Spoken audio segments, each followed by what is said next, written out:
Hello and welcome back to Tips of the Trade by Psalms for Psalms. I know you might have been expecting Chris Howell, and we were too, but he got called away to an emergency DRC tasting. So we have his colleague Brett Taylor is visiting from New York. We're going to have a little different coast perspective on things. So we're pretty excited to get this show going. So let's start out the way we always do. Give us a little bit about who you are, how you got here, what your background is, and how you ended up in this place, the pinnacle of your career on Tips of the Trade.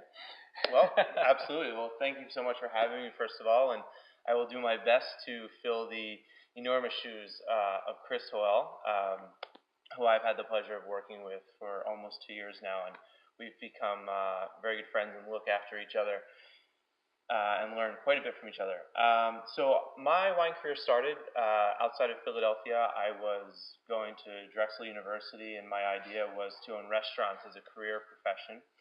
But as I got into the restaurant industry, I realized that I gravitated more towards the wine. I love the stories. I loved exposing people to new cultures and new different wines and different cuisines and things that they may not have thought about ever trying before, or something they've never even heard of before. I didn't travel a lot as a kid, and seeing that was really my way of seeing the world, and to portray that to all the guests at Vetri in Philadelphia, and then at Osteria after we opened that as well. That's where I really got my chops and learned, starting with Northern Italian cuisine and wine. Great. And then you moved to New York to continue with the Italian thing? Yeah, I spent 5 years in Philly, 5 or 6 years in Philly, and then I moved to New York, and I worked briefly with Italian wine merchants, kind of furthering my knowledge on Italian wine, delving deeper into some of the back vintages, Barolos and Barbarescos, but also lots of Brunellos from the traditional producers, before joining Sutraj almost 5 years ago today. So you took your background in restaurants and then moved over kind of the other side to off-premise and that sort of thing. How did that transition work out for you? How'd you make that jump, and what were the differences you found? Well, it was a challenge at first.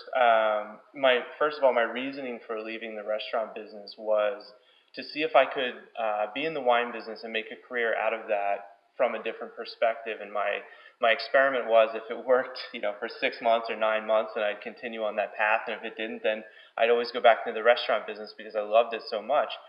But, in the beginning, it was a bit of a challenge because it's a completely different way of working with wine. You start to, and also with people, you start to realize that you're developing a much more longer-term relationship. You're looking at a different way of describing wines, and the instant gratification that you see when you're on the restaurant floor and you see someone like super excited because you blew them away with a new selection on your list, or just open their eyes to something they've never heard of before.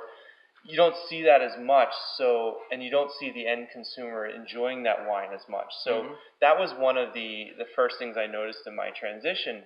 But really, I thought the restaurant business prepared me immensely well for getting into the retail side of it, because it taught me how to multitask, how to stay, on budget, how to stay within my deadlines, and how to really make the most of everything I was doing. I think it teaches you that work ethic and that sense of urgency, which is critical in what we're doing today. Now, when we were talking before, you were saying that your role at Vetri and then later was a little bit more of a multitasker. You weren't just in charge of the wine program. You were doing other things. That's something we see a lot more these days, the manager role, that sort of thing. How did that work for you? And was that part of the inspiration to maybe get over to the wine side all the time? Well, it gave me the confidence to try to jump over to the wine side full time. But to back up and talk about that experience, because it was really formulative for me, Mark had a rule in the kitchen where if you worked for him in the kitchen, you only had about 2 years in any given position, and you either moved up into a sous chef or you moved on. And that was his way of building a really solid, talented team and keeping things fresh, but also encouraging people that work for him to explore new avenues and really grow for themselves professionally. But also, when I walked in the door, Mark didn't really want to give me a job, but I convinced his partner to let me kind of hang around and borrow books from time to time. They were really big into self-education. I'd start cleaning the cellar. And 3 months of free labor landed me the position of answering the phone, I think, for the first 6 months. They couldn't get rid of you, huh? Persistence is key. You need to be persistent to really follow your dream in terms of a career. But it went from learning the basics of organizing the cellar to learning the basics of managing a reservation book where you have 35 seats and you have an extensive waiting list, and learning how to diplomatically fit every little reservation in. As a small business, that's key for you. But it also taught me they also taught me how to run the day-to-day finances. They taught me, every little aspect of what it's like to own a small business. You walk down the street and you hear water running under the steps of a restaurant. You better run up the steps and into the basement, because that means the water main broke, and you better know how to shut that off. And those are things that you don't learn in school. Those are things that you learn after the fact. Like, I wish I knew how to do that faster. But it really gave us a sense of how to think outside the box. It gave us a sense of how to think of the business holistically. But also, he forced us to collaborate together. The chefs would come up with a new tasting menu every Saturday, and my job was to come up with the wine pairings for this menu. Now, this menu would be a selection of dishes of possibilities for each table, and they would create a new tasting menu for every table that was coming in, or maybe for a table of 4, they would run 2 consecutive menus. So my job was to pair all of those wines and be able to keep track in the cadence of the dining room in order to make sure everyone got their pairing. So it really required me to develop a multitasking skill as well, and that was really key. But collaborating with the kitchen and learning the dishes and tasting these dishes with the kitchen and kind of coming up with pairings, and then sitting down after service and talking about how service went, how the food came out, were the servers happy with it, was the sommelier happy with it, what was the wine that paired well with it, showing the kitchen that, so you can better collaborate in the future. We had this journal that was sort of the makings of the cookbook later on, that really taught us so much about what each other does and how we can make each other better. That's exciting, because a lot of places it's more like, here's the food, make it work, and that's great you have that interaction. Do you have any advice for people that may be in that role and they're struggling to find time to prioritize or get everything together, how to manage your time so that you can make the most out of that? Absolutely. I mean, I was pretty lucky in that I had a set schedule, and we were a smaller restaurant, so I would spend the mornings handling the most important aspects of the job, making sure that the wine list was accurate, which is crucial in my opinion, making sure that we were getting all the wines in the stock in a timely manner. We were in a control state of Pennsylvania, so that's its own set of challenges, but also making sure that all of the financial aspects and the reservations were done ahead of time, so I could be relaxed going into service, knowing that I was fully prepped, had my wines lined up. I would have my tasting ideas already in place, so that when service came, and no matter how busy I got, I always knew I had a few answers and a few key wines ready to go. Did you have any sort of a order to your day where you went in and this window was dedicated maybe to wine and this was, set aside or anything like that? Yeah, for me it was really crucial to come in immediately and handle any emails or correspondence or orders. Typically, I would try to put my orders in on Sundays or Mondays, even if I had the day off. So that way, when I walked in fresh out of 1 or 2 days off, I had everything lined up. But for me, it was all about emails first thing and then walk away. You have to tend to the cellar. You have to tend to the living space that is the restaurant. You have to tend to your wine list. You have to get mentally prepped for the service ahead of you. So for me, it was always block out some time to work on the list, work on new projects, maybe catch up on some regions that you're not super familiar with, but then know when to stop that. Because if everyone knows in the restaurant business, the minute you walk in the door, you might have an hour of free time, and then things just start happening. So getting all of that administration stuff out of the way first and foremost always helped me kind of stay on task. So how did you enforce that? Because, as soon as you walk in the restaurant, fires start going off, and, hey, stop, I'm doing my, I used to do the same thing. I'd back out my sales first thing, and nobody talked to me until I backed out my PMix for the night before. But, how do you train people that that's the way you function? You have to do it consistently, and you have to be very disciplined. The other thing, in today's day and age, you have so much technology that if you have to hide, you hide.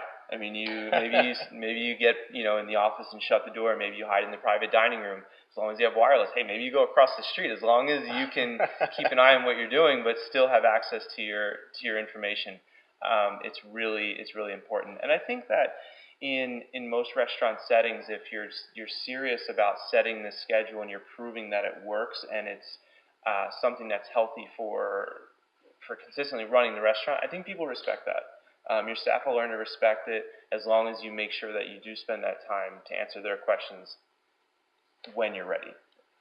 Brings me to the next challenge of working in a place like Pennsylvania, a small place like that. Obviously, you're in a control state, so things are totally different. What was that like, putting together a really good list, given the constraints of the limits of what you can get and what you can do? Well, there are a lot of different challenges, and I have to say that the guys that are doing it today have really really raised the bar in terms of what was possible. I mean, I look at some of the restaurants in Philly today, like A Bar and Kitchen. Tim Queter over there is doing an amazing job with his wine selections. But, first and foremost, you have to be a searcher. You have to be looking for wines on your own and really presenting those ideas to the distributors ahead of time. I remember really reaching out to all of my vendors and saying, hey, I'm really interested in Northeastern Italian white wines. I'm really interested in more diversification in Friuli, or I want to get into more Barbera for Piedmont for the fall. What do you have? What do you have access to? Can you get more? What's the pricing going to be like on that? And then pricing was the other big challenge, because it doesn't have the wholesale level pricing. You were forced to either take a smaller margin, or you had to have a much more expensive list. And that's where you have to get creative, maybe have some of the big names on there, but also have some of the value-added propositions, some of the kind of satellite appellations. But at the end of the day, a big rule of thumb for me was, if I wasn't comfortable spending that money on my list for that wine, for that particular dish, then I couldn't justify doing it for the customers. And that's a really big point. I think that's a great rule of thumb, is when you're doing a list, you keep your markup in mind and think that you got to have wines that over-deliver no matter what price point they are. You got to have something that brings more to the table than what you expect to charge for it normally, so that at least your guests feel somewhat comfortable paying the restaurant markups that we all don't have any control over necessarily, but we have to deal with. Well, you have to keep both the accountants happy and you have to keep your guests happy, but number one is always the guest.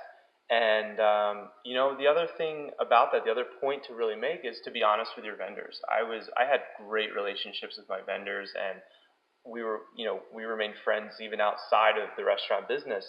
And if there was a wine, actually I remember there was this great Bonarda I tasted, and I did the math and I'd have to sell it for like $65. And I just couldn't justify $65 for a bottle of Bonarda for the pizza that we were doing, because it just didn't make sense. It should be simple, it should be fresh, it should be easy. Sure. And it didn't jive well with me. So I reached out to the vendor and said, I love your stuff, but I need to make it realistic and reasonable for the guests. I have to think about them. I can't just think about what's cool and what's esoteric and what's interesting to me. I have to think about their best interests. Mm-hmm.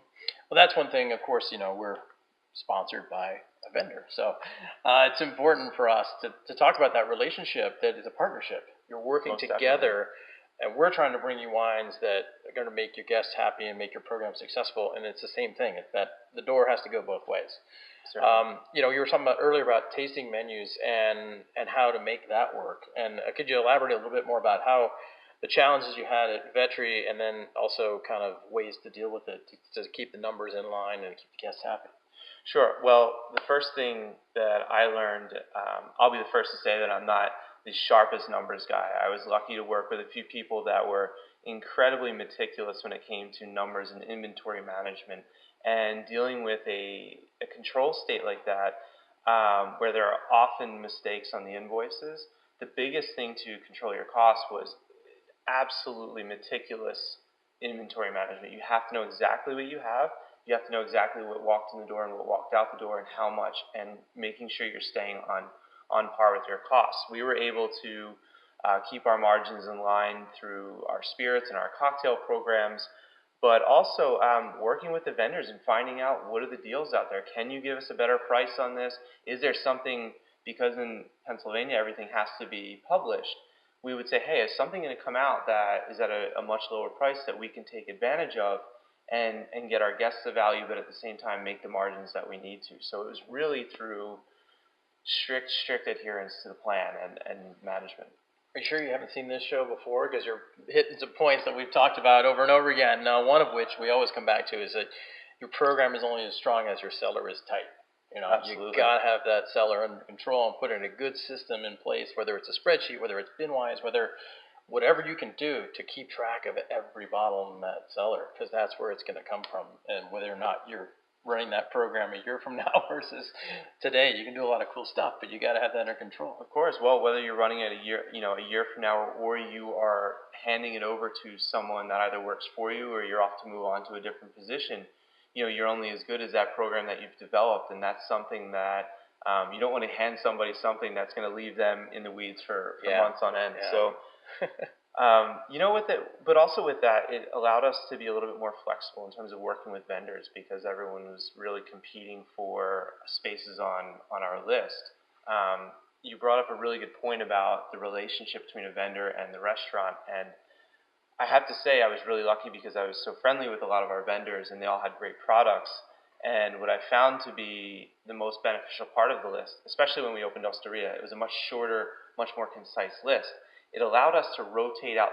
We would have a basic structure of the styles we wanted, but it allowed us to rotate out producers, in effect, spreading our business around so that we always had good relationships with our suppliers. If we had 3 beers, if we were doing 3 beers on draft, and we had actually a pretty comprehensive beer selection, we would do our best to try to spread that around and maybe change things out and give somebody else a slot in there for a little while. And we were very honest with our vendors about that, and they respected us for that. And we often got lots of heads up in terms of when good pricing was coming out, good allocations were coming out, and that really allowed us to be a lot more successful. Yeah, absolutely. I'm a firm believer in that in the programs I've run over the years too. I think sometimes you look at your list as like a window into a much larger list. Sort of like you got a legal or letter size paper, but your list is bigger, and you just kind of move it around, and stuff comes in and comes out. And Absolutely. I think it's a great great philosophy. Now, moving on to the other side.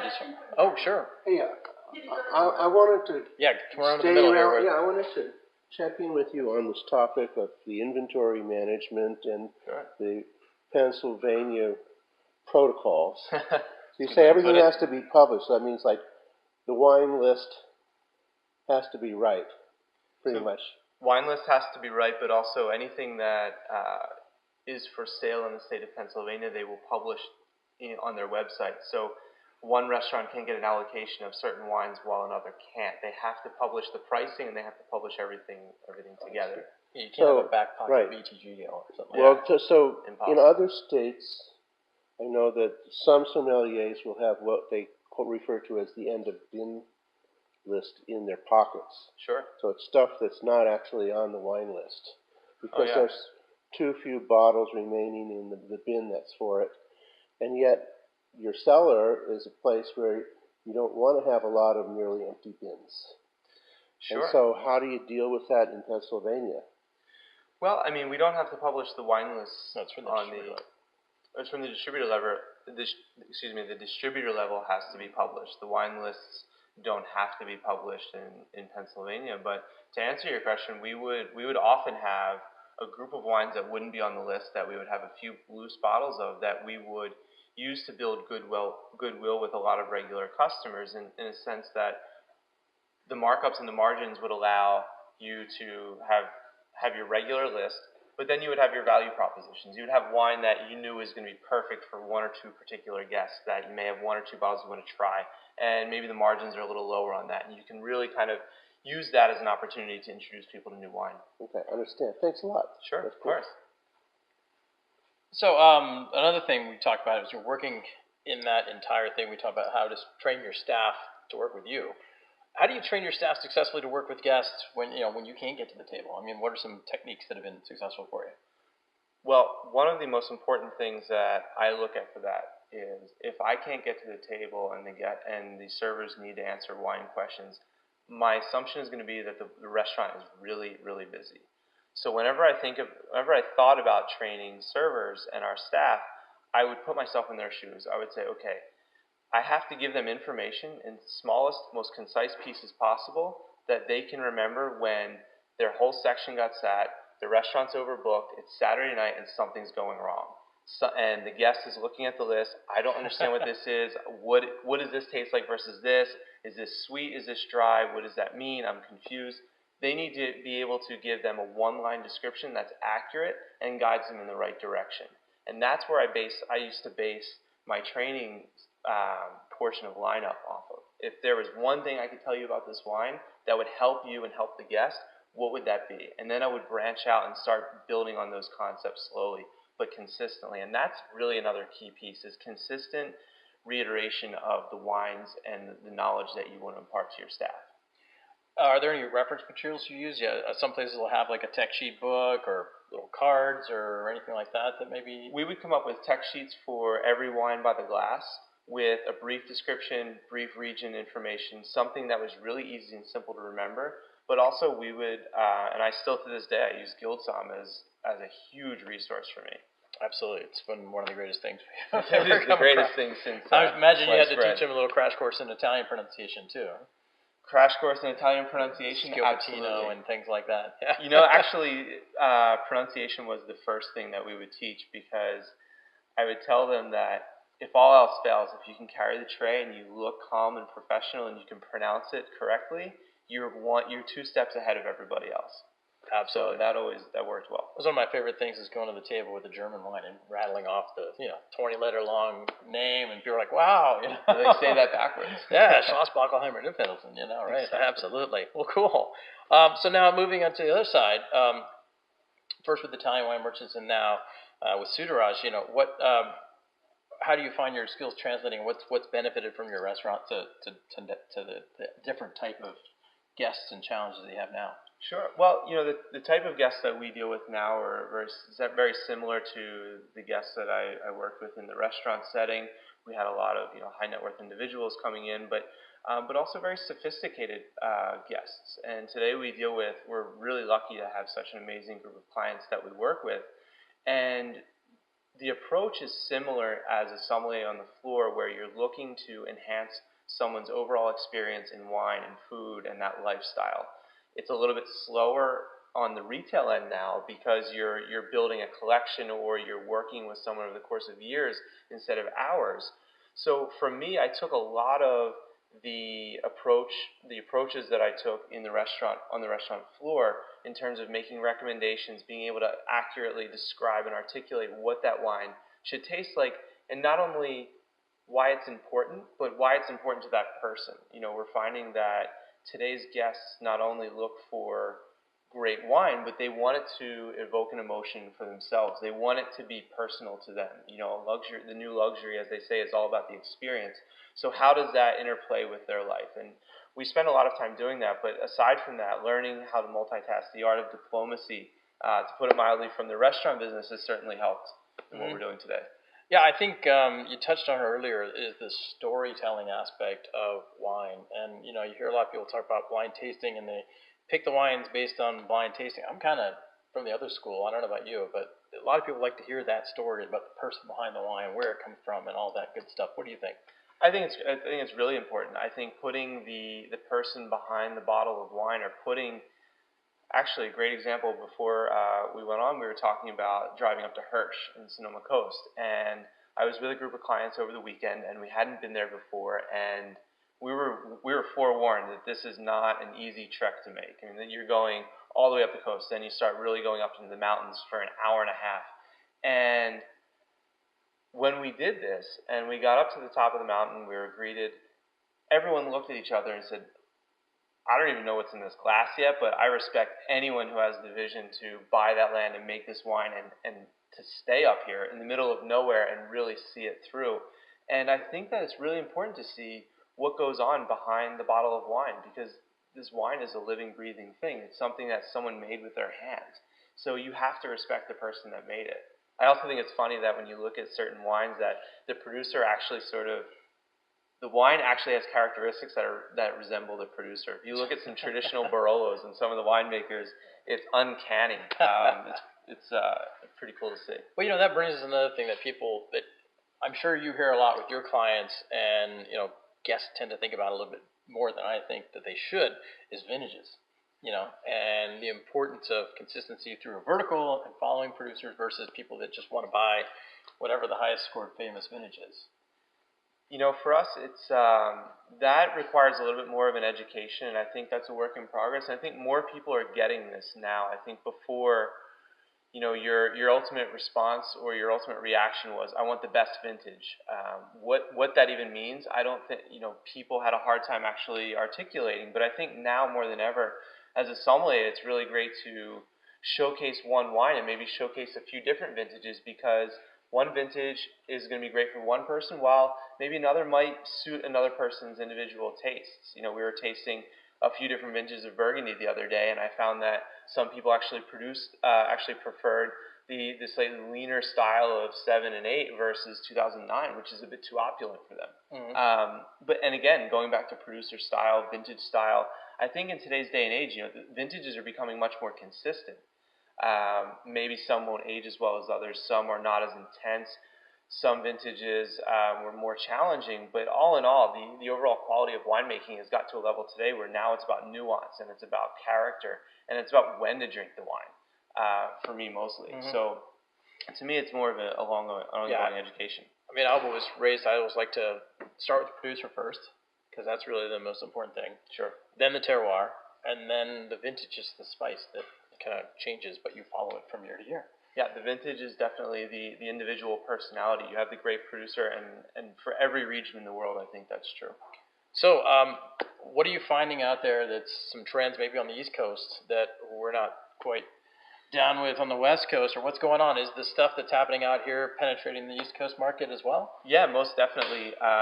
New York is always a fairly Eurocentric market, and I think that we're always kind of more keen to look at Burgundy. Loire Valley lately has been something that's been really popular, especially on the list that Lee Campbell does over in Brooklyn. You look at Jura, which is taking off. But the thing that I'm seeing in New York now is that people are really looking to small production California wine. John Bonnet's book that just came out recently was, in my mind, one of the most enjoyable reads I've come across in wine in a long time. And you see those producers being represented on the East Coast, and people are trying them with enthusiasm. Brock Sellers Valdiguet as a daily drinker, for example, is really cool, and that's put a fresh face on California. So I think it's interesting to watch that in New York. That's cool to hear. Also in New York, the court seems to have been advancing by leaps and bounds. You guys been really killing it in the advanced exams and the masters and stuff. It's a competitive bunch. Have you noticed that change in the last several years, or what's caused that?